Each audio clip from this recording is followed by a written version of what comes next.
supernatural is something that isn't supposed to happen, but it does happen.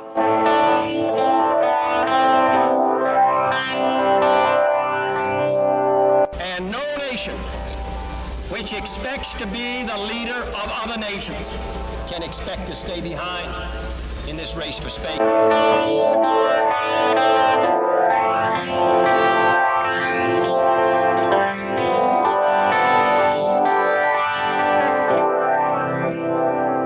What does it take to convince you that the dead do not always rest in peace?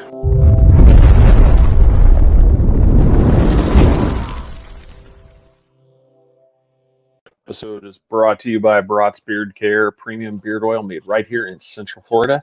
Check out Kelly Brat at bratsbeardcare.com. Use promo code 3beards with a capital B, and you're going to save 20% off your order. And free shipping as always. Premium products. We absolutely love them. We all use them. Everybody that's tried them has also loved them. Except, can we just take a moment right now? We need to have a celebration of life for Dan Duke and his beard.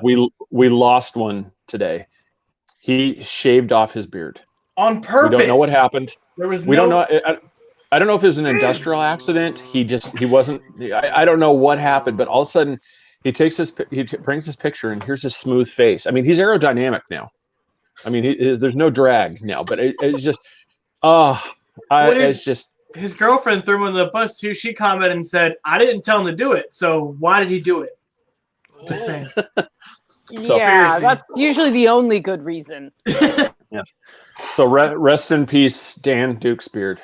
You lived a short but wonderful life, and he ended it too soon. So anyway, as much as our guest was loving, wanted that kind of an intro, back with us again is the Queen of Scream, as Marchetti has called her, our own personal Galinda. Varla Ventura is here with us. Welcome back. Thank you. Oh, sorry, that's my line. Oh, no. I was looking at the screen. Thank you. Thanks for having me back. I'm so happy to be back with you guys. I love just look at the screen. Oh, she sounds amazing. I can't wait to hear about her. God, I really like the looks of her. Oh, sorry, my mic's live. I saw you drinking out of the cup. Just put the straw in the wine bottle, and we're good to go. Then just get it over with. I do remember last time though. Just so you know, I do have I think I told you every time I do an interview, I always have candles lit. So I do have a real candle, so we can light this for Dan Duke's beard. There we go. There you go. Awesome. A real candle, Craig. A real Craig's candle. fake little flickering candle in the back. Amazon special. What? Pretty realistic, though, I mean, except for the fact that you have something delicate leaning against it, but otherwise. Yeah, that's kind of thing. There's a few things that are slightly a little flammable.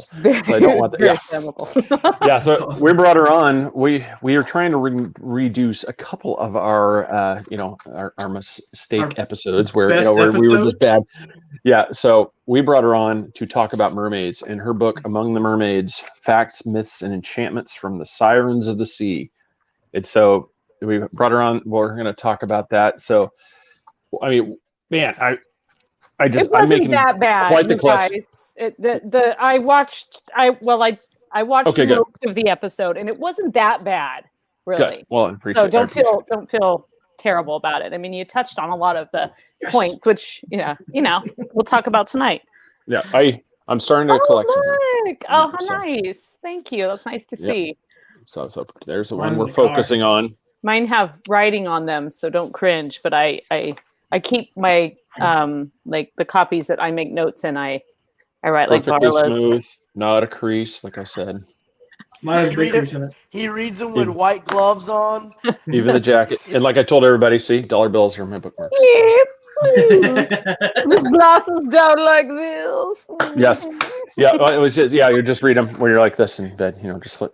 And then I'll take it. You know what's the worst if you're like that though? page. If the print really goes like in these books, I'm sure you. Yep. See, it doesn't go that far to the spine, but sometimes the book goes all the way to the spine. They do it, I think, to save money, so they can put more words on the page. And if you're that kind of a reader, you're just like, yeah, you got to do this. You got to kind of do this whole. I can't see it. I am not that kind of a reader. I'm a spine breaker. I'll just say it right now. She'll But I'm brutal on my books. No, I open my book. I'm like, yeah, there we go. Flatten it out. Yeah. Now I can read it. And I Sweet. spill things, and yes, I'm very abusive toward books, and I don't apologize for that. That's awesome. I'm getting kind of more where I like the paperbacks, because I used to really be hardback ones, but as you know, as I'm getting older and I'm reading it, and as you're laying there, it doesn't hurt. It's so heavy. I know I still buy like first edition, when a book first comes out, Mhm. I'll buy a hardcover, and I'm just like, actually, you're going to see a thick book. I've been reading this. It's Jesus. totally off topic, but it's Selected Letters of Ernest Hemingway. Just a little light reading for the evening. Now, And imagine it's that. so heavy. I have to read it at a desk like this. Oh, did you hear that spine crack? Yeah. I have to read it like that, or it's just What is that? Oh. I'm not. This I'm is, not Are we having this a is- book off? Because I've this is a signed book off. up in my library right now, and this seems unfair. I don't have any books in here Hold right on. now. Hold My on. sister has my books. something thicker right over there, but Just to show, that's how nerdy I have gastronomique, so for cooking. So I just if I ever have okay. any questions like how to make something, I can do that. And then just to really show my nerdism, I also have the Merck Index of Organic Chemistry. wow, that's next level. So just What do you got, Chris? Policy manual, reading material. Bills. all right. A planner. That's all I have under here. They're scrambling. They're scrambling to find some little flyer. This is what I got. My sister has all of my books, okay? I swear, my dog ate them. Oh, So- The last time we finished this, Austin was promising when he got the chance, he was going to go swim with the fishes and try to find a mermaid. I'm still The about last to do time it. we did Well, that. you guys are all in Florida, right? You're in mermaid territory. I just need GoFundMe to go. I can't, afford it right now. What? I think so, but I think Because you need to be able to buy the mermaids drinks. I mean, I would probably say for me, probably the majority of those mermaid sightings were manatees. yeah. So that's a big. So That's- there's a couple species of manatee-like creatures. There's the dugongs, which are kind of down more in like the South Pacific, and they have even more like fin-like tails. And then there's the manatees all around the Florida waters, which we know. There was tons of like shipping and pirating there. So I do think that some mermaid sightings can be attributed to these kind of creatures. However, the majority of the mermaid sightings and a lot of the mermaid origin stories, at least that have permeated Western culture, come from Ireland, where there are no manatees. And there are a lot of stories in the old Irish lore, and they actually equate mermaids are in the fairy category. So you have, are you looking up dugong? I don't like interrupting, but Jesus, what is up with that face? Aw. I'm sorry. Like, this Like one's a like walrus. little flat round. This one's triangle. They're cute little They're cute. sea cows. But look I at think if you type in dugong, you'll see what I mean. They're even more DUGONG, Yeah. dugong, and they look dugong. They look even more. I think the shape looks even more mermaid like. Yeah. They're skinnier. They have a mermaid, a dolphin tail. This one's more like a pancake. This one's fat. Yeah, I can't really see that because I'm old. Let's see. I can't zoom in. It's really bad. They're big boned. They're big boned. Yeah, okay. Oh yeah, dugong and manatee. Yeah, you have them side by side there. Yes, I see. Yeah. Great. A dugong. So now, do you, kind of hashing out like what we did in the last episode. So when we talked about it, do you think that the mermaids themselves really did go back to the Assyrians? That's the origin. That is one of the first sort of written and illustrated versions, is that story, that origin story, where basically I think it's been very anglicized, and it's now told that a woman, a woman is basically jilted and kills someone and then feels ashamed and hides in a lake. I don't know. I mean, mermaids do have a bit of a reputation for being for being a little bit vicious and being killers. But I think that's probably one of the first ones. Actually, in working on that book and then the correspondence that I've had with people after, I think there's actually quite a few indigenous cultures around the world that recognize mermaids or mer-like creatures, especially in like Aboriginal Australia, New Zealand. I've had several people reach out to me from that area with like a story about how they believe that they actually came from the sea and the mermaids are their guardians and kind of dreamed them into existence. So That's awesome. I think that's one of the first like written or I guess written examples, and it's often the one that is referred to, and it's quite old, but I mean, there's so many stories that weren't written that were part of oral tradition that are still kind of kept within that culture group that we don't always hear because it gets so sensationalized. Yeah, I want to, I feel like I'm jumping ahead too here on that, but I was getting prepped for the show. I was trying to find it, and I can't, and I can't find the date on it, but it was several years back where kids stumbled across something on the beach. Oh, was that documentary? No, but the documentary was based later, and that one was, that one held a lot of promise, and it was disappointing. Horrible. Very horrible. I want to say that was in Indonesia. I think that story might have been Indonesia. There's also a place in the Middle East where they claim a lot of mermaid sightings, and there's actually even an award for someone who can bring evidence. In that documentary or mockumentary, Mermaid, the Body Revealed, and then there was a second one that came out, and it was funny because I was actually working on my book right after that. I was halfway through writing my book when that first one came out. I think my mom called me up and she was like, "You're not gonna believe this," and of course my mom thought it was like completely real because if you don't see the very beginning where they say that this isn't real and it was on like Animal Planet or the History Channel or something like that, it was done in a very realistic way. But what was cool about it is they did actually they didn't separate fact from fiction, of course, but they did talk about a lot of the legends that exist. So there was folkloric truth in there that kind of got overshadowed by the fake footage of like the woman on the rock and stuff like that. So yeah, because that was one of the things I remember. I want to say there was one also here in the States where I can't remember if it was military or somebody else actually shut down. They got everybody off the beach because it was after they did an underwater test for DARPA. And something washed ashore, and they did not let, there were some people that stumbled across it, and they don't talk about it. Well, what was really funny is that the National Oceanic and Atmospheric Association, something like that. Is that right? And NOAA. NOAA.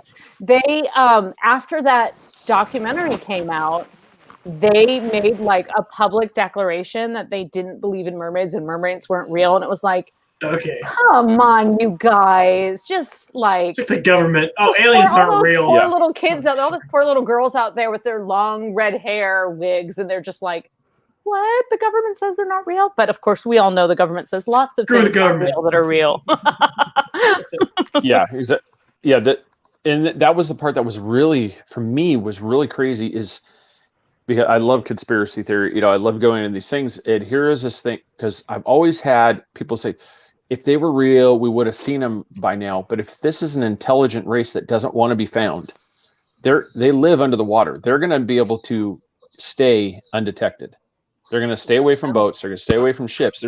They're not going to suddenly be floating around and all of a sudden like, oh crap, you caught me. Hi, here I am. I mean, they're going to be able to sense your approach. Well, that is one of the questions I'm asked a lot, is like, well, are they still out there? And some people believe, and I think this is a very plausible theory, mermaids have for a very long time been associated with witchcraft and with medicine and healing. And there's even a story about the Mermaid of Zenor, which is a place in Cornwall. And you may have heard of the mermaid chair, which is this famous bench in a church that is carved with mermaids on it. And the story behind that is that this man married this woman who wouldn't go to church. And so everybody said she was a mermaid. And they also sometimes referred to her as a witch. They were both things. She had psychic powers, all this kind of stuff. So there are a few people out there who theorize that mermaids were hunted during the witch craze in the medieval times in Europe, and that there were many mermaids that were in the British Isles that were actually sought out and killed. And so what remained, went into hiding. Now, I thought that was a very interesting theory, because that is probably the number one question. I was like, well, there's been sightings, but has anyone seen one more recently? To which I will say yes, there are a few mermaid sightings. So there's the mermaid chair. Yeah. So I think that it could make a lot of sense. I think that they hung women for supposedly poxing cows. So it wouldn't surprise me if they would hunt out something that they believed was powerful and magical and female. Yeah. So. Well, I tell every time we have to talk about the ocean and stuff, the Earth is covered in 75% water, and we've discovered 3% of the ocean. And what are we doing? We're exploring more space than ocean. So obviously, the sightings have gone down, and no one really cares about it, which is unreal. Which is good also, because the less we're in the water, the better for our water. Right? We're tearing it up, man. It's not good. Well, and there are some bizarre creatures that are discovered just in the last, since I wrote this book. There's been a handful of really strange creatures that have been discovered deep, deep, deep down in the deepest crevasse in the, deepest part of the ocean. Is some kind of weird fish with its own, lantern and strange faces and blobfish and just all kinds of really, really bizarre creatures. So, it's hard to say something definitive about this massive, it's a world into itself that we don't have the ability to really fully explore because of pressure, because of the inability to breathe underwater. That's kind of pesky. The documentary The Abyss has shown us that it's possible. Mm-hmm. That was a really good movie. No, that was a documentary, sir. That was fact.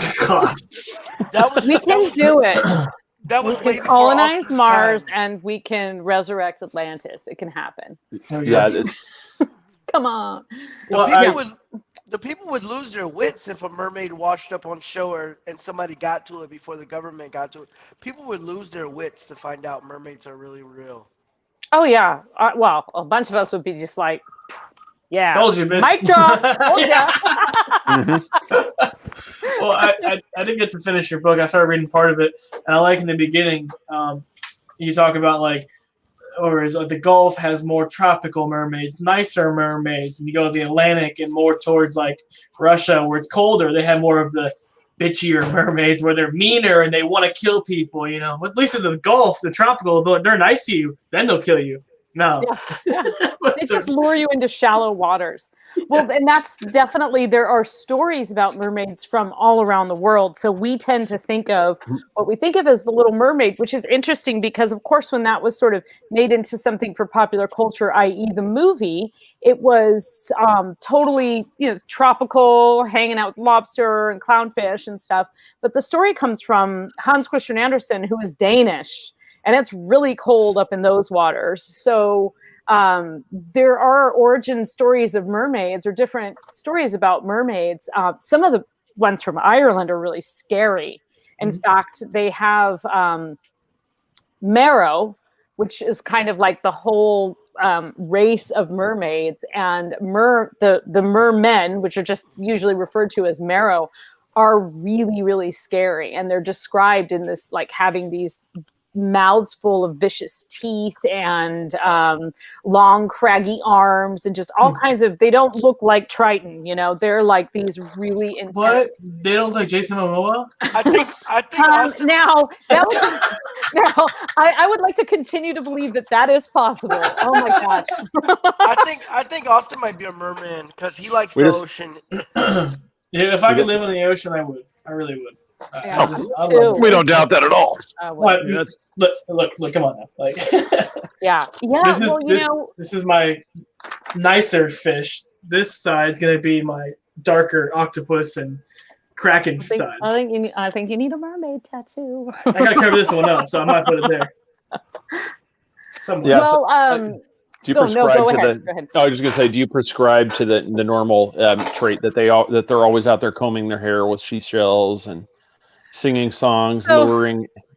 So the sound, that sort of like luring and that echolocation, I do think that that's part of the mermaid's charm and the disorientation.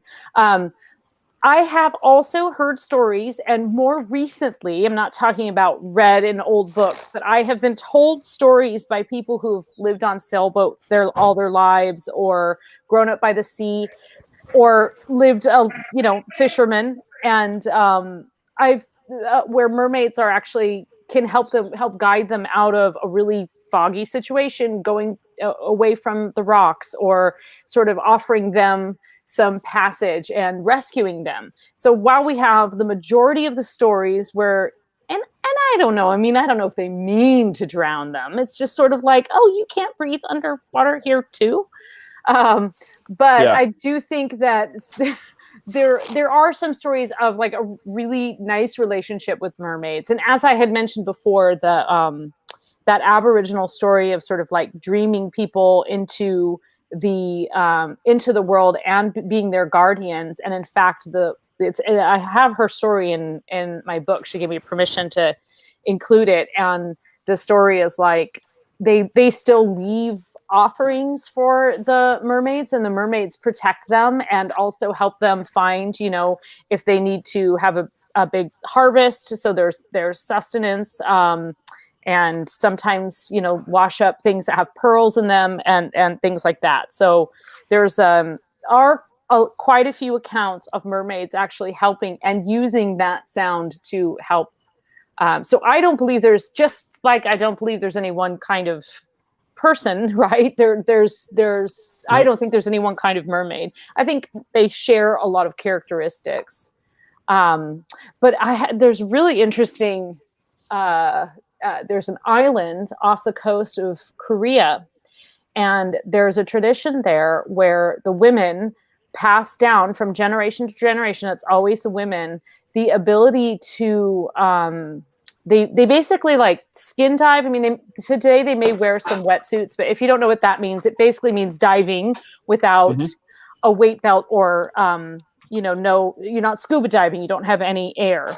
So for those of us who have done that, it's the equivalent of like maybe you snorkel and you go down a little bit, and you can kind of get the hang of it, but like, I can go under for a few seconds. I can't stay. These women can stay underwater for generally 2 to 3 minutes, but there are some accounts of women who can hold their breath underwater, especially the older generation, for as many as 10 minutes, and they dive like 60 feet down. It's crazy. So if that doesn't sound like very long to you, I challenge you to hold your breath for 1 minute and see how far you get. Don't actually. Okay, Chris is going to do it. But for 10 minutes and being underwater and being able to do that free diving. And so that, I've always loved that story. They're referred to as the mermaids, but they also, they go and they harvest pearls, and they harvest seaweed and things like that. I know, right? Like, how long did you make it? Thank you for that demo. I don't even honestly know if he held his breath, because you notice his mouth was covered while he was doing it.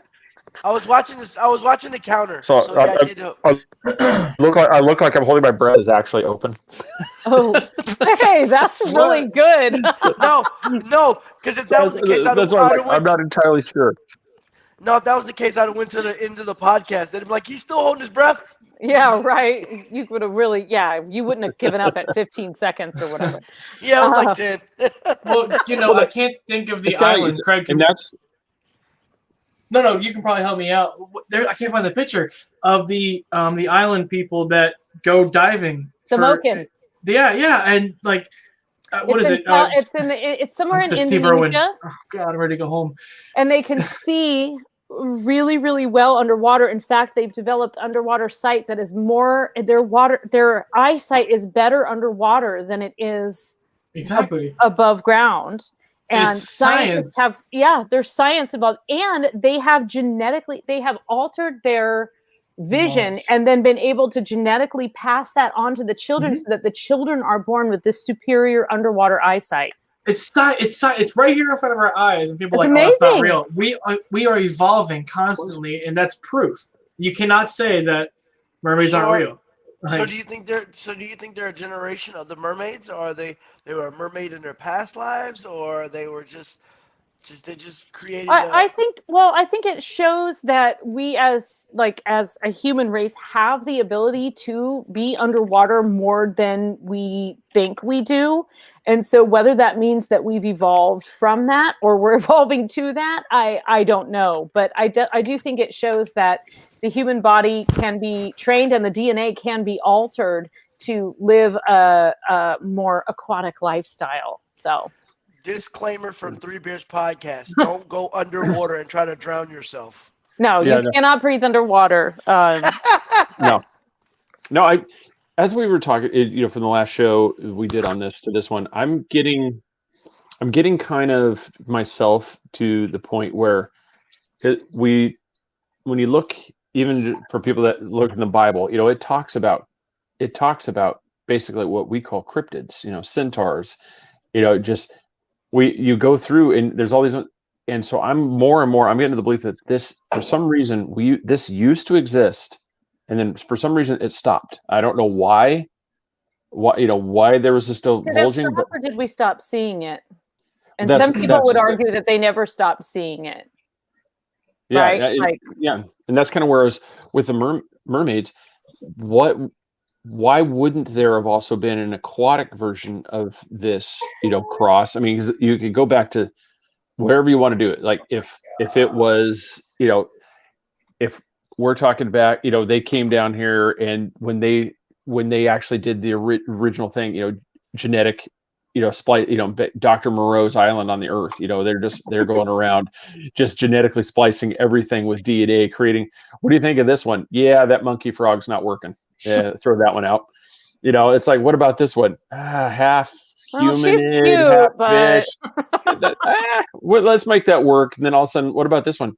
Ooh, that's Jason Momoa. Keep. All right, keep going. Yeah, let them go. Yeah, it's just so. Was this something that there? And I'm like, I think so, because as we're seeing this evidence, kind of like you said, I am a firm believer that we are not the first intelligent species that's existed on this planet. That something was there before. We went through a cataclysmic event. A lot of people go back to the time of, they think it was Atlantis, big explosion, and at that point we basically went back to Neanderthal. We barely knew how to make a wheel, and build a fire, because I've talked about that now. I mean, if we were to have some major event, how many people here know how to make a drawstring plastic bag? Know how to make a phone? Know how to make soap? I mean, everything just suddenly goes away. I mean, soap. Yeah. And that's the thing. It's just survival skills, right? You have some generations. How many people know? And as food dries up. Yeah, that's the type of thing. It's just. No, it's just as you go, as people, most people, they don't know how to make oil. They don't know how to make, there's all this stuff and you can see real fast how a civilization like ours, look at all this tech. I'm talking on a little device to people all over the place. On it. Yeah. Yeah. And we Google it. If we don't know how to do it, we Google it, right? So we don't even bother learning the skills, because we just Google it up. And so what if something like this happened? Atlantis. How to survive the apocalypse. This thing isn't working. You're screwed. I sure wish I remembered which plants kill me and which ones don't. Exactly. They say people, person that knows how to make soap just ate the berries that they weren't supposed to eat, and they're like, well, so much for bathing. That's out. We're just gonna. Well, the water's toxic, so too bad we don't know how to purify anything. So I honestly, I'm a big believer that this would happen. And I mean, I think it just like we talked about a little earlier, they know how to remain hidden, especially in modern technology. Especially, I think that's one of the things like DARPA, we've talked about a few times. I think some of the experiments that are going on, that's why we're seeing some of the things that we've never seen before. Is one, technology is increasing, but it's also causing issues. I mean, I can imagine if you're a born species like a mermaid, or even like those tribes that are underwater. Imagine if we set off some sort of sonar device, Ooh. and that would absolutely affect you, and it would Piss you cause you. off. Yeah, and Do you remember that episode of The Simpsons where the dolphins all come and like take over the whole? yeah, yeah. Snarky talk, man. Excuse me. But something that you said made me think like a couple things. So first of all, the idea, I think we should adjust our idea that we haven't been able to see them, because as I said, there are people who believe that they have been able to see these things. There are seers, there are shamans who work with the spirit world and the other realm. So outside of our, sort of specific Western culture, there are people who have continued a relationship with the spirit realm for hundreds of years and will continue that long after we don't make it through, 2020 apocalypse or whatever in 2020. But when you did, but something that you said did spark an idea that is it that we're just able to kind of see them more, or is it that there could be something that is actually changing? And bear with me here, because I don't want to go too far down the vibrational energy path, but I do think that there's something. Our brains can only take so much information, right? And with everything at this instantaneous kind of right at our fingertips, and this year has forced us all back in many ways to kind of like reevaluate. That actually can be affecting our brain's ability to see things. I mean, for example, I see 3 men that I don't know for a fact are real, right? I know you've emailed me. But I've never actually touched you. You know what I mean? So like you're virtual right now. So this is changing our perception of reality versus non-reality. That is the key to the fairy kingdom. The superimposed reality, again, when we talked about this before, it's not here's me and I'm just cruising along and like here's this and here's that. It's not a linear. We operate in a linear time because we're fools. Because time is not linear. Time is round. Ask a child. Ask someone who's dying. Is that linear? No, it's not. Time changes. Birth. Time changes in those moments. Time changes when you're underwater. Your sense of orientation changes. Things can look like something else. Things are magnified. So while we, maybe we're moving towards some kind of evolution in our ability to see things, I do think it can actually elevate people's ability to sort of think differently. And you don't always need that tangible proof, which, that could be a blessing or a curse, but I don't know. Maybe we're evolving to tap back into some of those like magical and psychic abilities that we had. We were more in touch with even 200 years ago. Yeah. Some of us are always in touch with those. Next time you like go on next time you start talking like that, you gotta say, "It's blunt." All right, listen. I'm just sitting here going, it's true. Like I'm talking, you see my mouth moving, you don't see a microphone. Even if you see a microphone, it could be some other person sitting next to me that's talking. Right. I never thought about it like that. Well, and I think I've been, especially in the last several months, just most of my correspondence with people has been through this kind of like video format, more and more than ever before. And I think about that all the time. Like I have I have just as much evidence that Bigfoot is real. Not really, right? Like I believe you guys are real. I'm not saying I think they're made up, but you could kind of apply that same logic. It's like, well, if we're living in this kind of virtual world, and we're have this kind of augmented reality, then maybe our brains will begin to be able to perceive things that they weren't able to perceive before. As a supernatural optimist, I hope that's the direction that we're going. Yeah. Well, it was well, your thing when you talk about time, instead of not being linear, is time is round. In a roundabout way, it was kind of I drew it hastily. I don't know if anybody can make this out. I'm going to try to. It's a sundial. Okay, well, it's kind of like that, but what it is here, right here's 12, 11. I look at a calendar this way in my mind. In a circle? Like a road ahead of you. So like right now we're heading into 12, and then it goes 1, then we have January, February, March, April, May, June. So like for me right now, July, I'm behind looking you? at Oh, no, you're looking right at it. I'm looking at December, and July is to my right. Oh, Wow. interesting. Wow. And since I was little, I have always looked at a calendar this way. And so I've asked some people this, picture a calendar in your mind. What do you see? And most people are just like a piece of paper with, the days. And I'm like, no. I mean, literally, I look at it almost like think racetrack or however it works for you. And it's gridded out into 12, the 12 months. And I've always, since I was little, as far as I can remember, I've always looked at the year in that fashion. I see everything in colors. Yeah, I don't even cool. think of lines or anything. If you haven't read it, you should really read Black Elk Speaks. If you've never read that book, it's a classic. He talks a lot about time in there, and Black Elk Speaks. Okay, I'm gonna write that down. Yeah, there's a lot about that kind of hoop and the circle of time. I think you would relate to. Okay, because back to mermaids.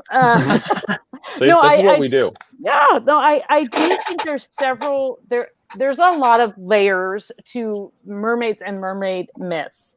And I think I personally feel that I would be remiss if I didn't bring up the fact that there are some misogynistic overtones to the way that we view mermaids and how those have become in popular culture. Don't want to dash anyone's dreams. I totally have the same picture of mermaids that you well might. But I actually was on a panel with a couple of other folklorist women, and they started talking about why is it that the breasts are visible, but there's nothing available like from the waist down. Like, what are we covering up? Now, I have a little bit of a different point of view with that, because I think if you go back further, you see mermaids, especially in some of the coastal African cultures, as symbols of fertility. And so I think that fish were also a symbol of fertility and health. And that is why the breasts, which are life-giving, right, and the fertility of the sea were merged into this goddess that became incredibly important to the survival of the people. So, you could look at it in many ways. I do think that there's certainly, the cover of my book, this is a hair ad. This is from a vintage hair ad. And it does show all these beautiful women like combing their hair. But of course, you're full of omega-3, so you'd have really nice hair. But I do think that there are other images where you'll see it inverted. So you'll see a fish on top and then legs on the bottom. Not quite sure. That's like that Geico commercial. That. Yeah. It's like that Geico commercial with the guy's the half motorcycle, half guy. He's like, sometimes I wish I was reversed. What, motorcycle on the top, legs on the bottom? Yeah, I can see that. But I do think that mermaids represented, like for some cultures, they represented complete fertility. In other cultures, they represented the fierceness of the sea and the things that were to be feared, and something that you would pray to or make offerings to. And like in the ancient Celts were totally careful with mermaids. Now you think about that's in like the British Isles, Ireland. The coast there is very craggy. There's a lot of rocks. Whereas in some of the warmer seas, you see it more as fertility and abundance, like in the Mediterranean and, like I said, along the African coast. So it's very interesting the way that it kind of evolves, but over and over again, it is frequently a very feminine symbol. And while some might argue it's meant to sort of repress some kind of femininity, I think it's quite the opposite. I think it's elevated it, and we just kind of maybe need to shift our view a little bit. So. Well, that was kind of, I don't know if the guys exactly what you guys wanted to talk about. No, I don't know if maybe Chris and Austin do know this. Do you know Sorry. why? Do you know why the woman on the front of the ship was bare breast, where the breasts were out? They weren't covered. To distract? No, it was the whole purpose of it being on the front of the ship was to calm the seas. Mm. Oh, so like nursing, a child, right? It was and that's what, when you said that, that's why I said that's where. Oh, yeah, that makes sense. So as the superstition, that's why there was always a bare-breasted woman on the front of the ship, is because that was said to help calm the seas and get it to calm down, and quit being so violent. And that's the whole. That's the whole imaging behind it. Yeah, that makes sense. You know what, Craig? Next time we go on a cruise ship and the waters get rough, I'm gonna test that theory with the wife. I'm gonna be like, "Hey, honey, go to the front of the ship and tell me how that works." Do the Titanic thing, and like stand on the bow, but have her take her shirt off and. Oh, Craig! Find out if it's a reverse. Take my shirt off, and all of a sudden the ocean gets worse. Yeah, see what happens. Go on, put it back on. It makes sense, Craig. If you remember on the Last Kingdom, they put one of the slaves on the front of the ship, and the waves were terrible. So that makes sense. Interesting, man. I didn't know that. Yeah, that's what, and that was kind of, so I was just thinking about that as you were saying it. I'm like, that's exactly why the sailing superstition. That's why because we always wanted to know that, and I had completely forgotten about that until watching the show with my wife, Outlander. Oh yeah, I haven't watched all of it. I actually read the books years ago, so I know what happens. But I haven't watched all of the show yet. So I know what's coming. I can't remember. I don't know how far it goes actually, though. I don't know if it goes all the way to because there's a whole section where they're in the colonies. Yep, in the United States. So that happens. Yeah. Okay. Okay. Yeah, I'm way behind. See, my wife's an avid fan. So she's, like I said, I was watching one of those, and that was where I learned that part about. See, and that's kind of where I'm like, I wonder if that came from the mermaid. If that was a mermaid inspired thing, that this, the sea, because normally when a mermaid's depicted, it's not around some massive storm, so it's usually like a calming thing. Like in a shallow pool. Mm-hmm. Yeah. And so that's true. I wondered everything, like I said, and that's why I want to bring that up, is maybe that is part of it, like this came, because most superstitions, they have some basis. Well, that's probably, it would make sense that these things would be in connection, between like mermaids.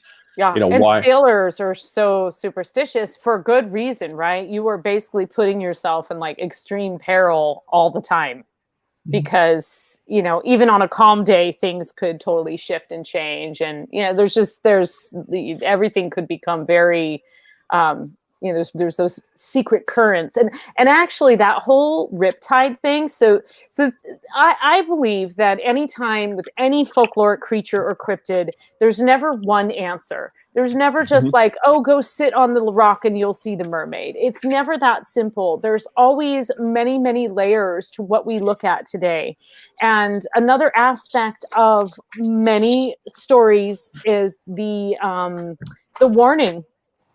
If you tell everybody, especially those members of your community that can't swim very well, the vulnerable, the young, the maybe slightly, off, whatever, who can't swim, who aren't meant to be playing by the sea, if you warn them of mermaids, that creepy riptide. I mean, I grew up in San Francisco, and it's not I'm a pretty good swimmer.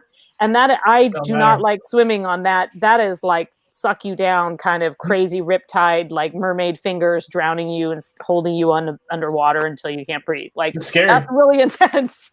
Yeah, the Pacific Coast is really bad about that. Pacific Coast is intense, and then but even any water, it's so like Austin, you swim a lot. Like how easy it is to get disoriented. We almost did.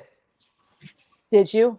I don't remember. Oh, there was one time that my girlfriend and her brother were like way out in the water, and they couldn't. The riptide was so bad that they kept going underwater. So I literally had them on each arm, and I'm like underwater walking, trying to get them to the shore because they couldn't swim. It was crazy. Well, but I've always said, because of our job, when a hurricane comes, I have to be at work. But one day I'm gonna go out and surf during a hurricane. I want to do it. I mean, you talk about fun. Come on. You He's be gonna like be the those. guy that Go ahead. he's gonna be the guy that jumps off the pier. And then we had a guy jump off a pier at Daytona in the middle of the hurricane. And when he did come back, the police was waiting on him to arrest him. I was gonna say He had a they're like, surfboard, and Channel 9 is like broadcasting the storm. Like, oh my God, what is this guy about to What is do? He this guy jumps doing? off the pier, catches the wave, and when he comes back on shore, Beach Patrol's there to arrest him. yeah. For what? For what? Probably putting all of the rescue workers potentially in peril. Listen, I'm gonna wear a bright shirt. I'm gonna get a tattoo to my chest that says DNR. All right, just don't care. Leave me All right? alone. If I'm stupid enough to do this, I don't want to. I don't care. Like, God, come on. Awesome. So But there's a lot of as you know, you get disoriented in the water, and then like I know I've been swimming and right next to someone because you always, well, maybe not you, Austin, but you should always, especially if you're diving, go with a partner. Mm-hmm. And I've been swimming with my friend and thought that we were right next to each other and mm-hmm. just been floating, listening to the nice calm waves and looking down and then looking up and realizing that he's, you know, almost half a mile away from me. And I'm like, wait, I was just next to you. How did that happen? I felt like I hadn't moved, and yet the current had carried me. So it's very easy to get confused. And so I do think that just as we have some of those things that go bump in the night that are designed to keep you close to the campfire, you also have some things that were designed to keep you out of swamps and lakes and the treacherous ocean as well. So there's, again, that's just another layer to the idea of what a mermaid is. Or also oxygen deprivation totally happens when you're underwater for any, you know, extended period of time. So mermaid sightings that people have survived, well, you could argue, one, it was oxygen deprivation, so the mind made it up, or you could argue it was oxygen deprivation, which allowed you to see something otherworldly. You know, either way. What was that? You know, when you're diving and you get too much air in your head. That's what it was. Yeah. I'm going to try to start training for diving next year just because I want to start exploring, you know, reefs and stuff. And that's, you know, pretty important. I went scalloping when I was younger, and I was afraid when I was younger of the water. Not afraid of the water, just sharks. I mean, I'm in the middle of the ocean, so I stayed by the boat, and there was times, like you said, you're just looking for scallops on top of water, and next second, you know, the boat's way over here. You're like, holy crap. That happened. You know? Yeah. Yep. And you have to know those tides. You know, you can't swim against a rip current. You have to go, you know, you have to go across, and it's just so easy to get distracted in the water. Especially, you know, when you're boating too. If you're boating, that's the importance of the diver down flag. You have to be, I think it's 300 feet around. There might be divers because they don't know where they are. So always pay attention to those diver down flags, man. Yeah, because you might just like clunk right over the top of them and not realize it. Yeah, and they're dead. God. So, I hate that. Now, do you think that there's hold on. She just said, I hate when I do that. She just does it all the time. It's the worst. Oh my God. This is why we love having you on. This is why we love having you on. Oh God. I hate that. I was just gonna, wanted to get back, to the thing with the difference between a mermaid and, for me, it's just, I think there's two different. The mermaid, like everybody says, the Little Mermaid, going around collecting shells, all the little things, just the nice ones. But I honestly, from our last episode, I think that this culture, we've seen it. I think evolution has created this thing, and I think that there's two camps. I think there is the one that is benevolent, and then I think there's the malevolent. I think there is sirens. For me, it just seems to be the ones that want to cause. They are the ones that seek chaos, that want to cause issues, and then you have the other that's kind of more of the peaceful, we want to live in harmony. And I think most of the mishaps most likely have something to do with an encounter with a siren. Well, technically a siren is not a mermaid, though. I mean, technically a siren is like part bird, part woman, right? And like kind of, I believe. But same principle, using their voice to echo off of rocks to cause wreckage, right? Like that's kind of what they're all about. People often, actually, I would say today, if you say siren, mermaid, a lot of those terms are interchangeable. Another one that I'm a big fan of are selkies. If you've never heard of selkies, they're super cool. They're shapeshifters more than they're half and half. So what they are seals who can take off their coat, and then they become a beautiful woman. And they're very, very common in Irish and Scottish folklore. So if you capture their coat and you hide it, you then can you can propose to them and marry them and have children with them, and they have, human-like children. And there's this very, very beautiful song that basically this, if she finds the story is if the Selkie finds her coat, she then is forced to go back to sea because the magic is sort of like the spell is broken.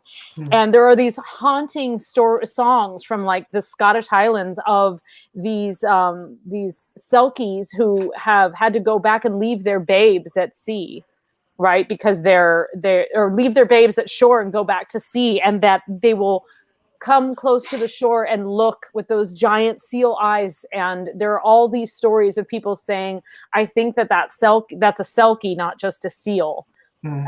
So it's actually a really, really beautiful story, and can be sort of, I put them in that same category of a lot of the mermaid stories, the idea, because the Little Mermaid, right? So just to clarify, like the Little Mermaid that we all think of when we hear the Little Mermaid, especially if you were born after like 1985 or whatever. I don't remember when that movie came out, but that mermaid is not at all what the Little Mermaid is like in the story. Oh no. And the story is horrible. Isn't all Disney movies like that? Basically, is that part of the Grimm Tales, Craig? It's Andersen fairy tales, but it's the same era of fairy tales. So it's Hans Christian Andersen, actually. And he, there's this, I just remember because this was actually the story that got me interested in mermaids. Reading this as a young child, long before The Little Mermaid came out. And she, in the movie, you might remember she like trades her voice to the sea witch or something like that. We need like a 7-year-old girl right now to like fill us in. Right. But she, in the book, what she does is I can't remember if there's anything with her voice, but she goes and she walks on land, and it literally says like every step was like daggers in her feet, and she walks as her feet are bleeding. And that is her trade-off for being able to have feet. This witch grants her these feet, but it's incredibly painful. And of course, she makes this ultimate sacrifice for some prince, and then they're all redeemed before the eyes of God. So there's a little anglifying stuck in there too, but it's much, much darker than you can't imagine Disney having, a mermaid walking down the beach, like singing her song, ow, ow, ow. Yeah, exactly. Like that wouldn't be as, ow. That would not be as effective. Oh, that's awesome. So, go ahead. You keep bringing up stories from Ireland, Scotland, and Britain. Why are all the stories mainly up in that area? Well, for me personally, like that just is an area that I really gravitate toward. Also, there's a lot written in the folkloric record more than many other places. There's a good deal of folklore kind of recorded from Scandinavia, Eastern Europe, and of course, Mexico, Latin America. There's a lot of folklore, but I have always been drawn to that. I grew up reading like William Butler Yeats and all of his wonderful fairy and folk tales, as did my mom. So we would talk about like those creatures a lot. So the other thing is that you have then a written record by people like William Butler Yeats and other sort of learned men of the time who were recording these stories that were then passed down. Hans Christian Andersen among them, the Grimm brothers. Yeats was doing in Ireland what the Grimm brothers were doing in Germany and throughout Eastern Europe. They were basically riding through village after village and gathering the stories of the peasants. And so while I believe that they put their own kind of spin and agenda on it, especially because many people at that time, if you could read and write, you were very likely a man of the cloth in some fashion. So there are often a lot of reverends and such that would do these recordings. Now, they did us a great service because some of these stories could be lost. But one also has to remember that that is not necessarily how it came out of the person's mouth. And there's always like that sort of Victorianization of some of these really interesting stories. So you see that, I know we're not talking about werewolves tonight, but you see that a lot with werewolf lore and how threatening certain rituals were to the clergy when in fact they were like harvest rituals or battle rituals. So but that's why I also think that the Ireland and the British Isles, they're islands. So any island nation will have, and there's a lot of stories in Australia and New Zealand as well. Anywhere you have like island nations, you'll have more mermaid stories. Yeah. Well, that's what I was going to bring that up too. You just said that. It's just, this culture is more seafaring. Just anything like these islands, you're going to have a lot of people. That's why, Pacific Islands, up in the United Kingdom, Ireland, Scandinavia, the Viking. I mean, everybody, when you're constantly in the water, you're gonna see this. Yep, you're gonna see these things, and that's why you're gonna have more of these sea tales than as opposed to like the Grimm brothers in. When there's very few that actually revolve around water. Well, the ones that do are tend to be more about swamps or bogs or wells. And I think you'll see that as a recurring theme with mermaids and other sort of aquatic creatures of the fairy kingdom. Anytime you have a source of water, you have a sprite or a spirit associated with it. You see this every freshwater well in Ireland has a fairy associated with it or some kind of like creature. It may be lost to time, but that's very common. Now, if you think about it logically, if you want to protect your water source and you make it sacred, that is the fastest way to protect your water source, right? Make it sacred and have people accept that it's sacred and that there are repercussions. And then nobody will mess with it. Anything that's considered sacred, nobody wants to mess with. There's one country where people throw their bad karma on money and people won't pick up money in the street. I'm like, I better not go there because I'll have everybody's bad juju. God. Could be worth it. It's like I've got terrible luck, but I'm rich. Exactly. Nobody wants to be my friend anymore, but I've got lots of money. Well, when you're talking about the fairy kingdom, just stuff you can see. I mean, I'm a believer. Water, everything from to me, it's kind of can be used depending on the property. Can be a portal because there's you have the name is failing me right now. You should be able to help me. It's the gazing. Like when you're the gazing ball. Oh, scrying. When you're looking, scrying. Mm-hmm. Yeah. So it would be the same thing. If somebody that could see that. I mean, there's no reason why this can't be some sort of portal, and that's why you're seeing a lot of these things like the fairies, because there's going to be something that's going to be coming out of a portal, and that's why you'd be. Well, that's very true, and you see that also even in like specific rituals across cultures. Rituals that involve water, rituals that involve either water, fire, or like a cave or something. And those are all sort of ways of us human mortals connecting with a supernatural thing, like smoke from a fire or, from a smudge or something like that is giving us a visual of the invisible. when you're looking into water, you're seeing you see a reflection. It's reflecting things, but it's showing you a distorted world. When you go into a cave, you are actually entering into the body of the earth. So all of those things kind of put you in a different frame of mind that allows you to kind of transform and even sometimes shapeshift into another realm. And if you don't have those things, like there's very few stories of someone just, walking along and like just jamming into a portal.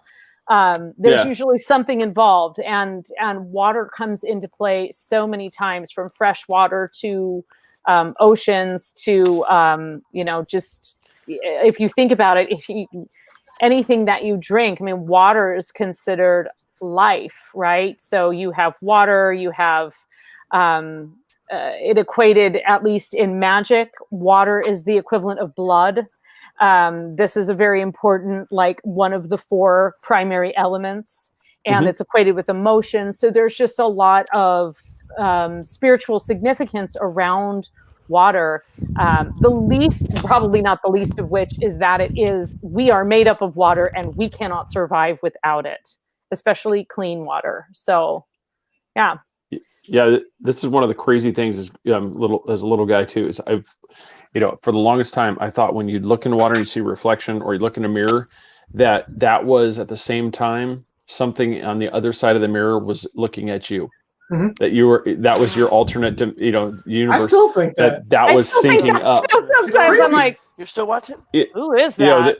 I don't like you're doing it at the same time. But the thing is, you and another, so that was what I always look at in the pool. It's like, what if at the same time that alternate me is looking back at me? We both linked. I'm a weird kid. You saw that movie with oh damn, what's Jordan Peele? Jordan Peele's movie. What movie was that? It's when it was their alternate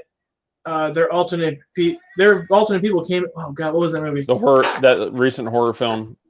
Was it Us? Us. Yeah, that's what it was. Yeah, that new one. Yes, yeah. That was good. Yeah. That one, I was like, man.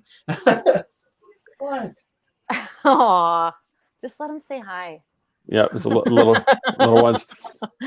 He's got a house full over there. Yeah, but that's that was for me, like with water, it's something. Even going back to the time of the Atlanteans, and so I believe that there is something that was found, about that this has these properties that we still don't quite understand, and that we're just starting to. I mean, if you've seen some of the harmonics, yep, look at that hair. There she is. Hi. You needed some dad time, huh? Yeah. Yeah. She would not be satiated unless she got you. She was trying to climb out of her crib.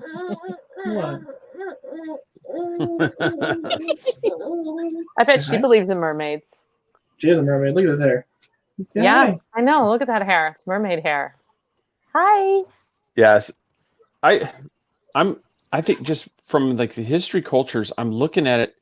There's so many cultures around the world that have that story of a portion of a civilization that they would have a normal, like a meet where representatives from the ocean would come to meet with them at the same time the tribe on land would meet, and they would have this basically get almost like a formal get together and meeting. And these stories are throughout the world. And I mean, it's hard. It's hard to believe that that there can't be something to this, because I'm a big believer in that. Yeah, well, the other thing that's kind of interesting is like we know we evolved from primordial ooze, right?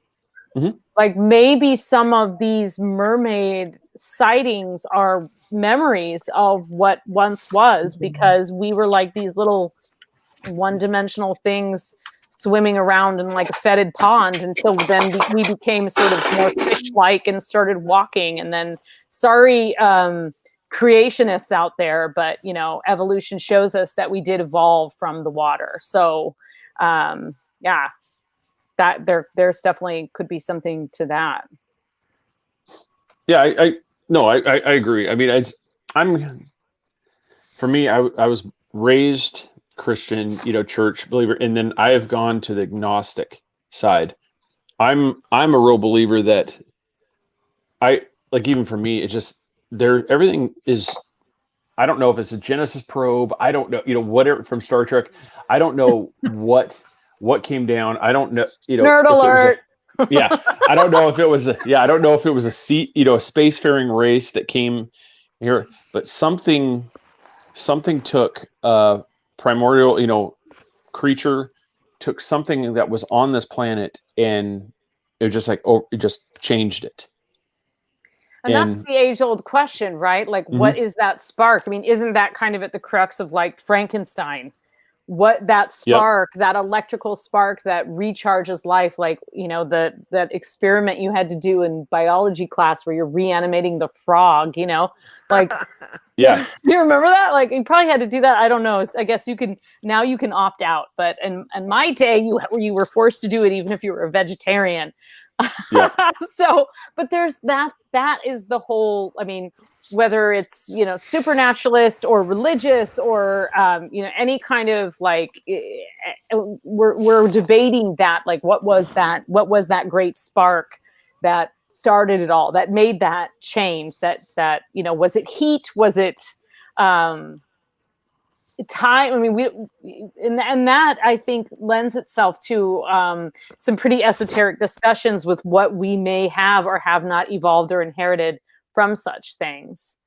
There are a lot of people that believe that they can travel off planet, right? They can go to the astral plane, and I mean, I don't know. I can't tell you for sure I've been on the astral plane, but I've been somewhere that wasn't here. So, I don't know that I knew at the time that I was on the astral plane, but was informed later that I may have brought back a few things. So, oh God. These are called glass frogs. And so I don't even know if we need to do that anymore, because you can see everything. Yeah. No, can you imagine if you were like a human like that? Oh, yeah. It could be an advantage because you wouldn't have to necessarily go under the knife as frequently, right? Just be like, no more MRIs, right? Just lift your shirt up. There you go. There it is. my mic was off, but that frog was flicking us off. Yep. You see that? My mic was off. I was pointing and talking to nobody, but it was flicking us off. The bottom foot. Look at it. Oh. What do you? Yeah. What are you looking at? Yeah. Oh my God, we're breaking off glass frogs. Oh no, but I think about that a lot because I studied like plants a lot, and there's a lot of very interesting evolutionary things that happen in the plant kingdom that they're mystifying, and they're incredibly specific, and it just is a matter of time and circumstance. And plants like regenerate faster than we do, right? It's like every year, every few months.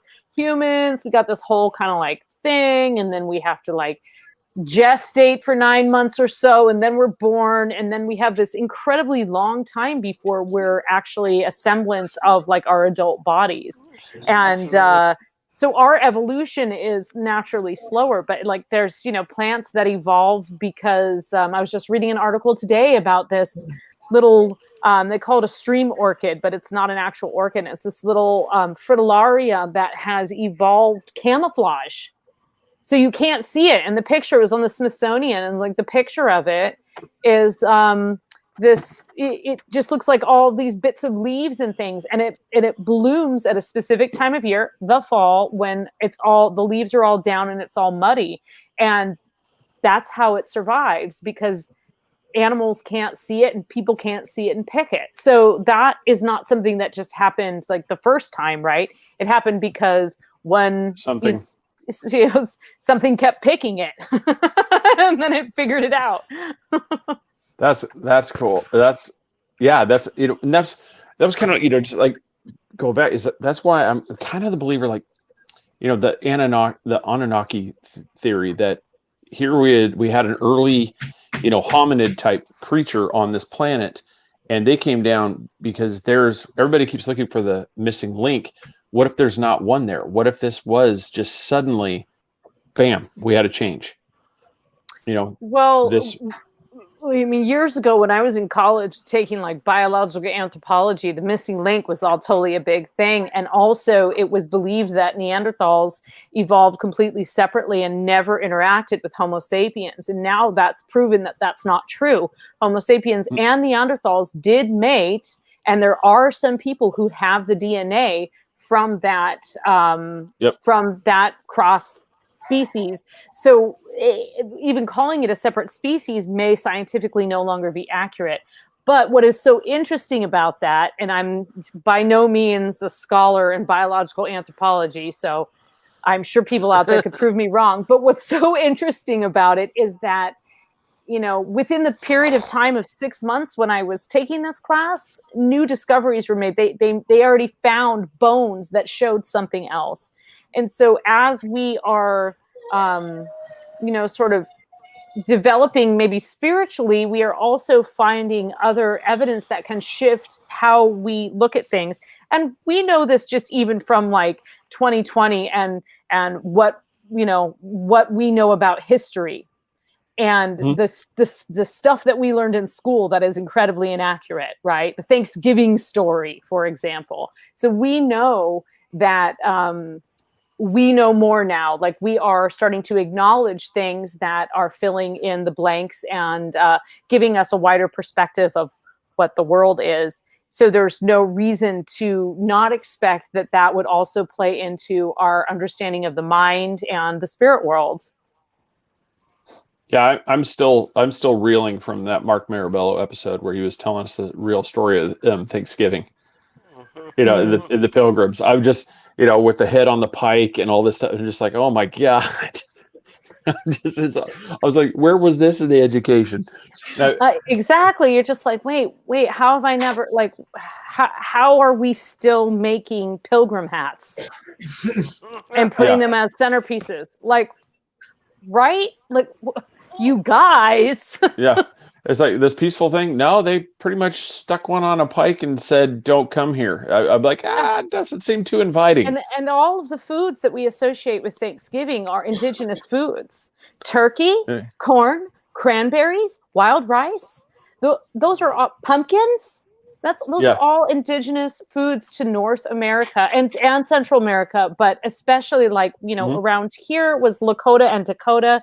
These are foods that were like incredibly important and were shared because, you know, and that's the story we heard, right? Like everybody sat down together and it was very peaceful and, you know, it was like they all communicated. It was like really nice. The Pilgrims were starving, and then, you know, the native tribes came and brought them bountiful, you know, harvest, so that way they could eat, and they're here. And then you get the real story, and you're like, no, they cut the head off one of them and stuck it on a pike. I go, that's a little bit different. And he said the flies and everything ate it, and they didn't care. They just like, stay away. Yeah, pretty brutal.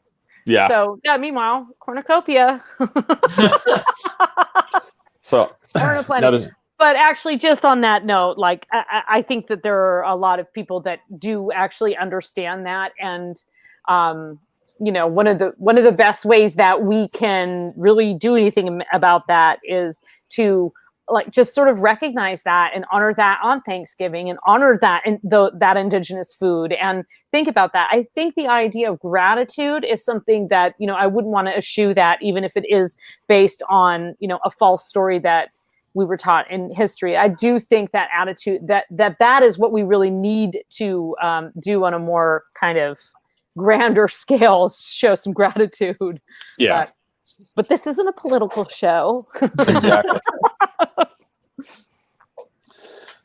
No, it's just like us. I want to, you know, I believe that there's something that, you know, there's something out there. It's one of those, you know, could some, you know, but, you know, as we proved, everybody, as soon as you find something that you don't know what it is, you shoot it. And I'm like, so I don't blame them for I don't blame them for staying hidden, but, you know, it's one of. Well, and I think with the pursuit of the supernatural, and in particular, like the paranormal, and that is like, you know, that's $1 million industry trying to capture something on tape. But I've heard a lot of very convincing and caught a few very convincing EVPs myself in, you know, conversation or on investigations or whatever. But if we really had definitive, we don't need definitive proof. We just need enough proof or a glimmer of proof so that we can continue down this path of exploring it. Because, it's like reading the end of the book, like, well, maybe we can just kind of make the middle last a little longer. But I think I've said this before, and I'll say it again because it's something I feel very strongly about. And that is that I think whether you say mermaids are real and they're swimming in the ocean right now, or you say fairies are made up, the idea of that's something else, whether it's a ghost story or a fairy tale or someone's telling you about a Bigfoot encounter, whatever it is, an origin story, any time that you are actually, it can be a freaking bedtime story, right? Anytime that your mind is allowed to think outside of this realm, and this is why I think fairy tales in particular are so important, or the idea of what I think of as a fairy tale, which is these old stories about these other worlds and these other creatures. Anytime you are thinking of that, you're suspending your belief, right? Or your doubt. You're suspending your doubt, and you're just believing. I'm just in the moment. I'm going with the ghost story, whatever it is. And if you can't do that, if you live a life where you can never suspend doubt, you can't break out of your routine. You'll never invent anything, right? What comes out of suspension of doubt is invention. And without invention, we have nothing, right? We will never have a vaccine. We will never have cures. We will never have new inventions that scrape all the plastic out of the oceans. You've got to have, and so stories and folklore, we look at them, myths, those are just made up stories. They are so essential to who we are as humans and what we need in terms of, we all need to just, like you said, we all need to believe something that's just even for a little while.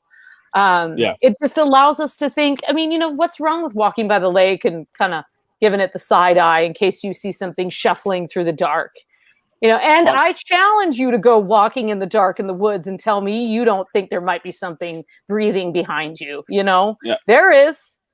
It could be an animal. It could be a werewolf, it could be your grandma. I don't know. Yes. Every time I go by, I'm hoping, Lady of the Lake shows up and hands me Excalibur. There you go. Yeah. This is Florida. You get handheld a gator. That's what you get. It's a paper. It's like a letter opener. Yeah, you just get this little thing. It's just it's a lot smaller than I thought. Yeah, I was hoping for Excalibur, but this came from the Excalibur. This is just a souvenir from Vegas. Yeah. So now, now you guys, have you ever been to Weeki Wachee? Weeki Wachee Springs. We drove actually by that. That was one. It's cool you said that. I was one of the things I want to bring. I was hoping to bring up with you because that just. Talk about something that's been there forever. I think it was the 40s or 50s is when it started. The Mermaid Show. Yeah. It's been there a really, really long time, and they actually, I'm sure it was closed this summer, but they have a mermaid school. And kids can join it, and they can learn to swim with fins and such. And they have that. I love that kind of vintage mermaid aesthetic there. But out of that was really the birth of the mermaid performer. So I interviewed a couple for my book. There's a few men, most of them are women, and they wear their tails, and they might, they can come to your pool party or your kid's birthday party. But what's interesting, most of them are very, they're real advocates for keeping the oceans clean and founding charitable organizations that allow to help restore reefs and things like that. So you have these kind of, I really think of them as living mermaids, and they are very strong swimmers, and a lot of them can hold their breath underwater a little longer than the average Joe. So yeah, look at them. Just look at her face too. look at her. Yeah. Yeah, they said you could. I know, especially if you're really in it. That would be something. It's Yeah, I think Sean is like, do you have to wear a mask for that? And I'm like, I don't. Is he asking that like to be Mhm. snarky because everybody's supposed to be wearing masks, or is he No, asking that like a scuba mask? I don't know. Can you clarify that, Sean? Probably now is I think you probably have to, you'd probably have to wear a mask to, to go see it, Yeah. Oh yeah, I don't even think they're. I don't know if they're open. It's a national park, so I'm actually not sure if they're open. I do know that their school wasn't happening this year, and it's grown-ups too. So any of you, Austin, What? You could join the mermaid school. You could. You could.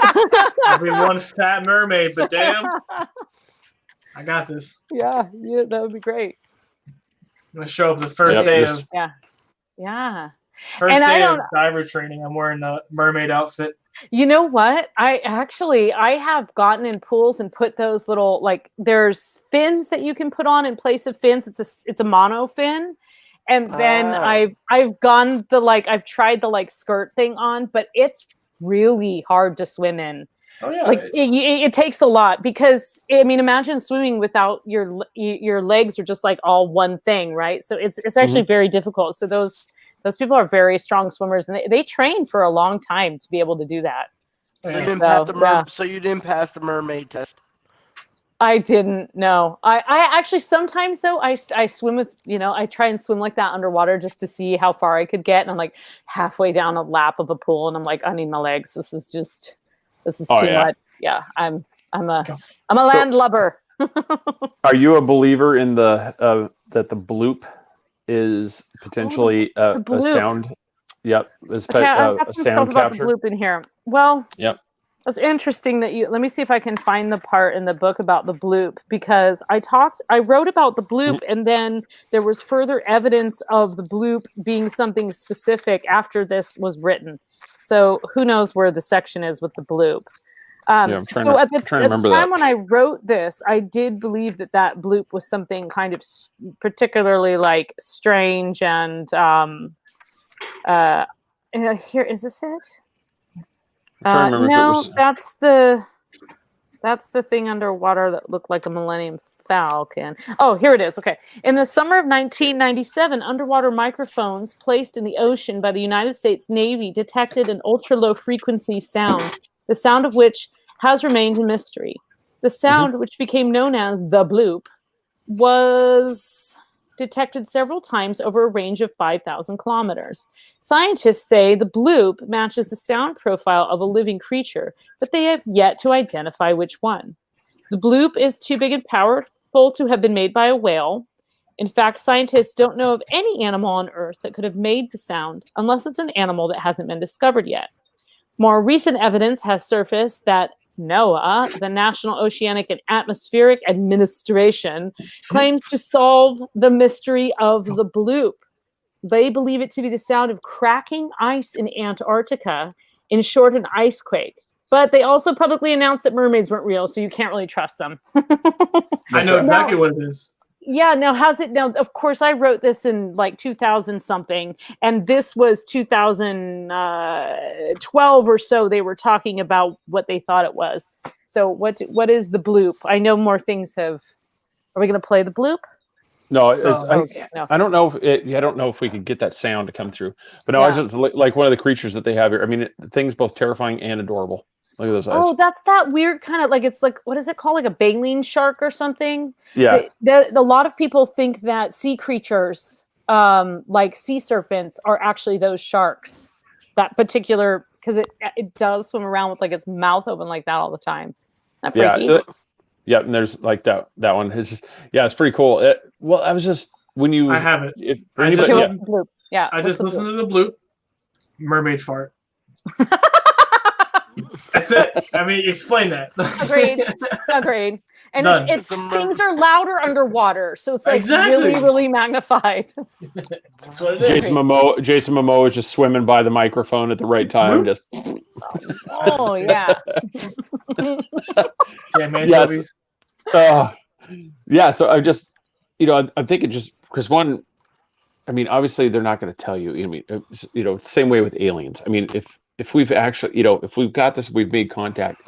Can you imagine how freaked out people would be if there was actually a whole nother race of, of intelligent beings that were under the water.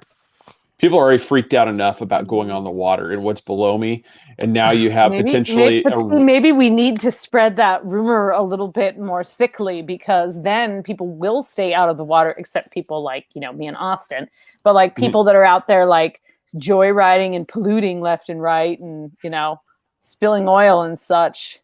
They'll be terrified that something's gonna like come along and swallow them. Do you think people would be more surprised that aliens are real or mermaids? Mermaids. Nobody believes in mermaids. I've tried. It's so funny because in all of the books that I've written, I've always asked for people to come forth with personal stories, anecdotal or otherwise. And I've gotten a lot of ghost stories, a lot of, haunting experiences, a few fairy things. And I had a real hard time I got the mermaid stories I got were kind of at 0 hour. And it's interesting because when you talk to people who are very like, oh, I'm a psychic and I'm really into the paranormal, as soon as you even suggest that mermaids are real, they're like, well, and a friend of mine said, man, you're out there when the witches and pagans are drawing a line in the sand. It's like they're like, I don't know, that seems a little off. Yeah, this I don't understand why. Like, why not? Why not? I should read you this story that this woman sent me, because it was an actual mermaid. Like, it's not unlike an alien sighting. I think it's in this. God, where the heck is it? But I can kind of recap it because I never forgot it. And she actually included a picture.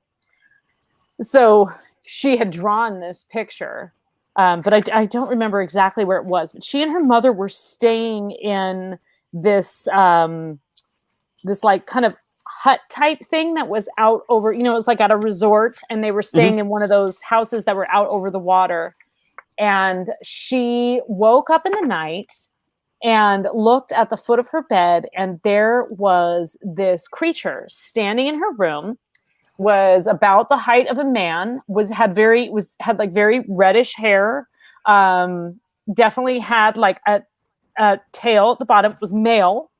Austin was very reddish hair, tail at the bottom, but was very like the description and the drawing of it. It had almost, for lack of a better way to describe it, it had a lizard-like quality to it, and it had these glowing eyes. And in the picture that she drew of it, which was a sketch, it looked a bit like some of those alien encounter eyes where you see these big kind of like almond shaped things. And it actually looked very scary, which was interesting. And so she said she saw it, and then she just kind of like went to wake her mom up and looked back, and it was gone. And so she just, I must have imagined that. She falls back asleep. And the next morning, she and her mom are just like chatting in the room. And she says, they're still in bed. And she says, I had this mom says, I had this really weird dream last night. And the mom didn't dream this specific thing, but she said, I just had this really strange dream, and I don't know what it means, and whatever. I kind of woke up funny. And when she and they were like, oh, okay, well, let's go to breakfast. And when she got up, there was a puddle of water in the spot where she had seen this thing. So that was very interesting to me because, again, one, not very many people admit to these types of things, and people who don't usually have a very, full, complete story like that. But it's in the book, so you'll get to it. It was pretty interesting. I had never. That was the first time I'd had somebody actually be able to like sketch it. But then once the book came out, I had several people who were like, "Oh, I grew up on the ocean, and I remember this one time the fog was really thick, and everybody was like banging pots and pans so they wouldn't run into each other because people were trying to kind of get back into the harbor." This was like in Mexico. And she said that they all heard this sound, and it sounded like singing, and they couldn't figure out, was it someone on the boat or whatever. And then they kind of all collectively believed that it was like mermaids who were trying to keep them from going astray and guiding them back into the harbor. And she was insistent upon it. And this wasn't somebody who was like really particularly like a believer. But she said, look, this is what happened to us. We were living in this port in Mexico, and something guided us back. It was the sound of this kind of unearthly voice, and the whole collective of people living in this port. It's like one of those little sailboat kind of towns. They all heard it. So, yeah, it's pretty cool. Well, I'm kind of, I'm really liking her description, because I was just thinking about that, because most people, when you think mermaid, you're thinking, looking like us wouldn't make any sense. The pale skin, having something like that lizard reptile appearance with more of a scaly. Totally a regional thing, actually. And we see mermaids frequently depicted with pale skin and red hair. That is definitely more from like Irish culture and Scandinavian culture. If you look at the depictions from some of the Caribbean islands and Africa, you see much darker skin, someone who has more of the attributes of the people from that area. So we just have this popularized, very Western kind of view of mermaids. But if you dig around a little bit, and that's something I actually love doing when I'm traveling, is like, okay, what do these creatures look like in Greece, or in the Caribbean, or whatever. So it's always kind of interesting and I love asking those stories too. It's like, so you have any mermaids? I when I travel, I ask two things. I ask for three. Well, okay, four. No, three. I ask if I ask for haunting type. It's like, oh, do you have any good ghost stories? But I tend to like kind of segue into that. But I always ask about pirates. I always ask about mermaids, assuming I'm somewhere seafaring, which is where I usually like to travel. And then I'll ask about like hauntings or something, because I do think you can get a very interesting view of history that way. It doesn't always have to be that you're going to go out and have this sighting yourself, or that you have to believe it. It does tell you something about the culture, the region, what those stories are. So, yeah, that's Mark, and no one expects a Spanish Inquisition. No, I was just like her description, because it would make sense. We talked earlier about possibility of like several underwater cultures. I mean, just like on land, why couldn't there be different variations of that evolution, to where there may be one that's that darker, more of like a scale with the dark, like they're deeper ocean dwelling, so they're not going to need this type of eye like we have. It's going to be more just like darker. All the aquatic creatures out there, right? It's like those ones that are from the real deep, those are those luminescent strange vampire squids and stuff, like that are translucent, and all kinds of like bioluminescent attributes that just evolve from needing to survive. So how cool is that? Mermaid with racing stripes. You got the bioluminescent lines. Right. Yeah. Or like strategically placed bioluminescent dots, Family show.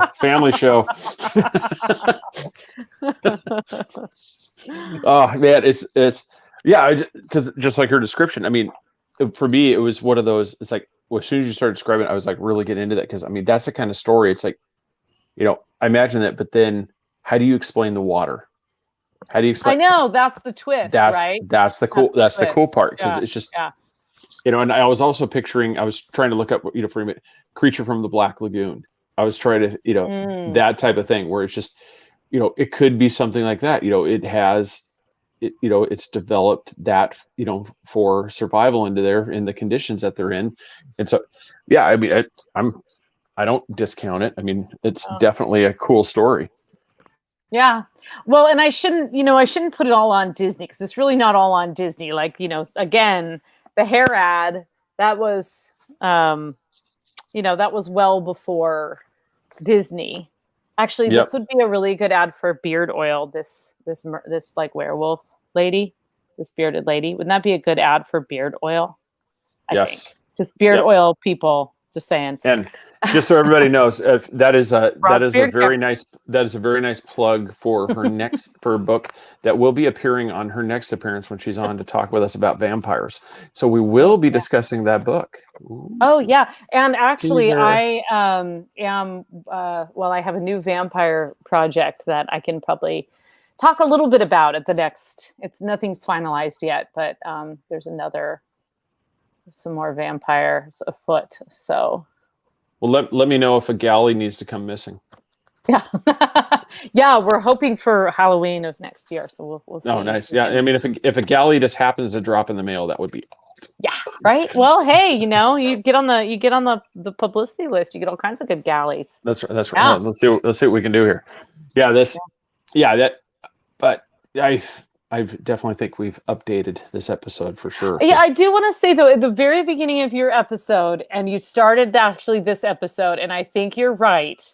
I think you said it, Craig, but I'm not 100% sure. But the idea of manatees, and I'll just read you this little bit from the back of the book because I think you'll probably all agree with this, and I think you were all in agreement of this. Many people believe today that early explorer sightings of mermaids were manatees. Scurvy plus many days away from your lady equals a blubbery creature looking supple and bodacious. Mm-hmm. So yeah, there was some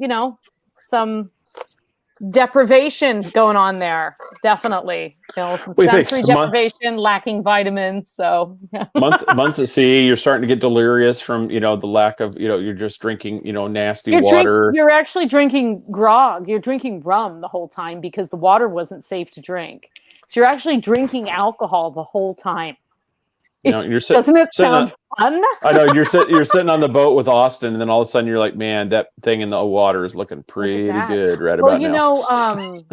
That would happen. Actually, that would happen, and people would dive overboard. And Blackbeard, the pirate, was afraid of mermaid-infested waters, and anywhere it was marked on a map, he would order his crew to sail all the way around it, even if it was at some peril, because he didn't want to lose his crew to mermaids. But if you think about it, as you all know, as Floridians, manatees live in shallow water. You would not want to send your ship into shallow water. So there's kind of a sailor's tale, a sailor's superstition that actually had very practical applications.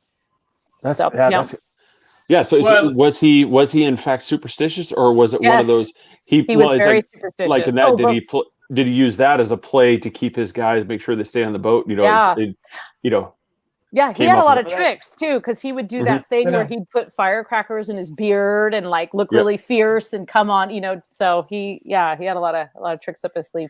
But when you see those maps with mermaid infested waters, they could have been manatees, but that still would have been unsafe to sail through there because it's very shallow. So not a good place for a galleon full of gold. Yeah, to be going through. Yeah, that's. No, that's if we're on a ship together and you're looking over the ship, you're like, that looks good. I'm glad you're not looking at me. You look over like, damn. I guess so. Yeah, that's a good point. Austin. No. Yeah. Walk the plank. I know. It's like, what are you doing? Oh, look at that thing out in the water. Oh. It's a fish. Stop it. But I think I gave the best explanation of mermaids, and I'm sticking to it. No. Oh, here we go. They Ready? are. They're magical, mysterious creatures. I mean, that sums it up, really. Yeah. See, Craig? You didn't. Yeah. Well, it did, but like I said, for everybody, research necessary. Yeah, for anybody, like I said, that doesn't remember, you have to go back and watch our original one on that. We're just starting out of here. We're trying to do topics. I'm trying to make sure it's like, okay, guys, do some research, find out so we get here. And that was the first thing out of Chris's mouth, and I knew at that very moment he hadn't done a thing. He knew. He thought he was trying to fool me. They're magical, mythical creatures. I'm like, he said it very convincingly, I thought, until you promptly pointed out that he had done no research and had just he knew Disney. He knew Disney's The Little Mermaid, and that was it. That was. I mean, that's kind of cute that you knew that, though. Yeah. These shows have gotten a lot better, bringing experts on, but you really need to go back to watch our first episodes. You know, that's when we were first starting out. You'll get a good laugh. The ghost episode was even better. Oh, I haven't watched that one. I think I just moved into the house I'm in now, and I was running off of 2 hours of sleep in the past 2 days of moving. So we're doing a ghost episode. I'm just freaking out. I kept looking left and right. I'm looking around. I'm just shaking. And Craig's like, "You all right, man?" I'm like, "Yeah, there's someone here, man. Seriously, there's someone here." I've totally had things like that happen to me on an interview, though, especially on a radio interview where I'm talking about ghosts and then there's a weird knocking on my wall or something. I'm just they know. Or after, if you go for a swim now, you're going to be like, something. Yeah, I'm a believer. I really am. But when we had Joey and Tanya on for the first time, and she said, she described a figure behind me, I was like, even if it is my dad, I'm like, I really don't want to know that. We're done. We're done with the show. I turned around. I started talking. I'm like, "Hey, Dad, if you're here, what's up? If not, who are you?" I was like, if you're really here, I'm gonna talk to you. That's cool. I'm not gonna be rude about it. That's great. That's very polite. Yeah, always good to err on the side of politeness with entities. You never know. I don't know if I told you this, the last one. I've had it happen twice here at our house. I'm laying in bed, and all of a sudden I see something kind of almost like from Communion, like the alien. I see something, the head poke past the wall. Oh, fuck and then you. All of a sudden, it I look over there, and it disappears. And I get up, and I'm like, dude, there's somebody in the house. I get out there. There's nothing. The alarm, all the doors are locked. The alarm's set. Chase is asleep. My son is asleep. I get back in bed. I tell Beck, she's like, "What's the matter?" I'm like, "I just saw somebody." I mean, literally, it just the alien out of Communion. And then it happened a couple months ago. The same thing. I'm just laying there in bed, and I just feel like you feel that tingle, like something's watching you. And I'm reading the book, and I look over, and at that same thing, I see the thing disappear behind the wall, and I'm like, "Oh, yikes! Holy crap!" And I get never up again. Go into your house again. Chase is asleep. There's nothing there, and it's happened twice. Hey, have you guys ever listened to Jim Harold before? Jim Harold's Campfire Stories. But he's a podcaster. He's kind of one of the first paranormal podcasters, and he has a paranormal podcast, and he has several things going on at all times. But one is called Campfire Stories, and if you ever listen to Art Bell's Ghost to Ghost episodes that he would do, where truckers are calling in and telling this stories. Oh, yeah. That's exactly what it is. And it's people from all around the world, mostly in the US, but people all around the world are fans and will call in and they will tell their own stories. And most of them fit in the paranormal category. Some of them are head scratchers. There's a lot of strange entities. But what's so cool is it's just ordinary people who just call in and tell these stories. And sometimes it's something really beautiful and a sign they got from a loved one. And other times it's yeah, this thing used to appear at my bed. And then what will happen if you listen for a while, people who listen will hear a story and they'll call in and they'll say, I had that same experience. And it'll be about the same kind of shadow man with the hat or whatever. I think you guys would all like it because it's not really super esoteric or anything, but it's just people calling in and just telling their stories. And then if you have a story to share, you can join this group and you can say that you have a story to share. And if you have a podcast, you can plug the podcast on there. He'll plug it for you. So it's totally cool. Yeah. Bring them on. Yeah. That's cool. So that's my scary story. That is creepy. That is truly. I've seen it before we go. Especially you do a lot of spiritual stuff. I've read it somewhere that about between 2 to 4 a.m. is when the spirits are most active. Because lately, my girlfriend works overnight a couple nights a week, and it seems like lately I've been waking up at 2 to 4. Between that time, it's randomly I wake up. I'm like, what's going on? Why am I awake? I also wake up a lot at that time and have for years. And, sometimes it's and I have noticed also if you ever do that thing where you're up that late, right? You haven't actually gone to bed. Remember when we were younger and we stayed up all night? But that is a time I find that to be an excellent time, especially if I'm under deadline, an excellent time to write because you do tap into something. Part of it might just be the quietude of the moment, but you definitely tap into that sort of like witching hour vibe. And it's a great time. But not always, sometimes it can be like freaky, crazy things happen. So yeah. Awesome. It's hard when you have kids too, because you want to be honest with them, but you don't want to scare them. And so that's something that, my mom did really well. When I was a kid, she never said, "Oh, you're not seeing anything." She just explained to me ways to deal with it. But our instinct as parents is to like want to protect them. So we don't necessarily, we want to say, "Oh, it's okay. There's nothing. You imagined it," because we don't want them to be scared. But that can actually make things worse. Mm-hmm. And it's hard to remember that when you're just like, "Oh, hello. Oh, yeah. Yep. Hey, you look like you're probably close in age to my son, huh? Yeah. How old are you?" How do you? 7. 7. Oh, okay. You're a little old. You're a little bit younger. He just turned 9. So 9. Yeah. Yep. Okay. You probably understand yeet better than any of us, right? Yeet. Okay. Like you can't even explain it to adults, right? It's like they just don't get it. Right? There's a fundamental not getting it. That's right. Yeah. He said no. We can't explain it to adults. Yeah. No, it's not explainable. My son has tried and failed. And just the fact, like you said, just the fact that we're actually discussing it as a topic is like completely the antithesis of its definition, right? It's like, exactly. Guys, no, nothing. Well, happy Thanksgiving to you and your family. Happy Thanksgiving. Thank you to all of you and your wonderful families, your beautiful children. And thanks so much for having me and letting me go over time as usual. We'll be back on. Thank you for putting your family on hold and moving to a separate room to entertain us. I hate to cook. So I was like, I love you guys for getting me away from this. You know what I want to do tomorrow? I just want to drink wine all day and play board games with my son. That's what I want to do. I don't want to cook. Awesome. I don't want to do. So I'm like, yeah, guys, sorry, I have this. I got to be in the other room. So thank you for giving me that perfect. Oh, you're welcome. To not cook. I just got confirmation from my son. He said it's the best podcast ever. He watched it on YouTube tonight on his TV. He said this was one of our best shows. Oh, well, I take his that is a wonderful compliment. Yeah. We hardly cussed. That's right? It was pretty family friendly. Yay.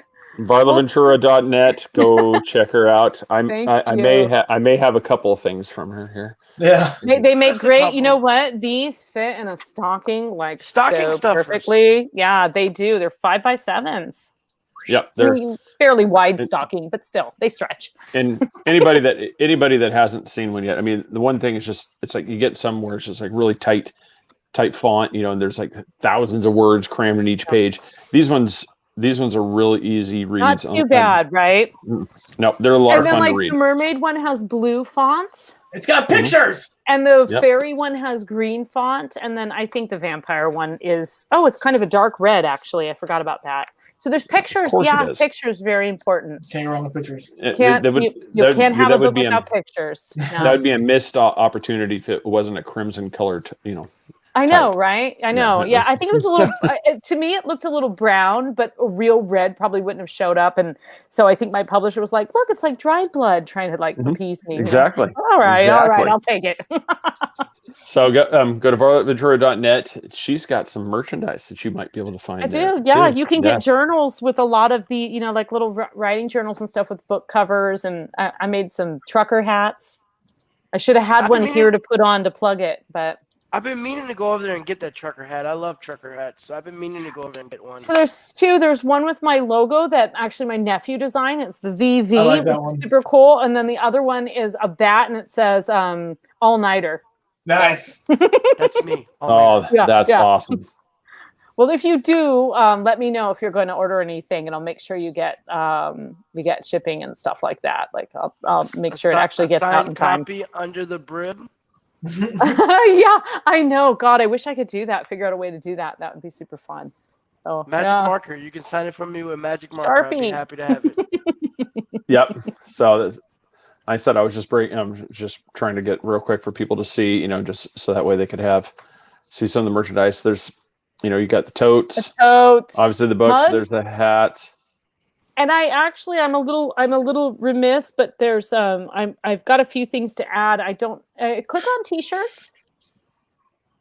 Let's see if there's a changeling onesie for baby. Yep. Yeah, there it is. I just made that awesome. the other day. Awesome. I was really proud of that one. Yeah. So Rags to Witches. That's some pretty cool stuff. Yep. We're trying to keep adding new things every few days, and it's a little more involved. I'm not a designer, and so there's a little bit more design to it than I had hoped. So I'm trying to do like words mostly. Yeah. We have ideas. We need to figure out somebody that can actually put them together for us. So, all right. Well, everybody, like I said, thank you so much. We'll wrap this up here. Like I said, go to varlaventura.net. Happy Thanksgiving to everybody. And this episode was brought to you by Brott's Beard Care. It makes these things that are attached to our face, the beardos, makes them look great, smell great, and makes our significant others want to can a model for once. So disturbing. Come on. Wow.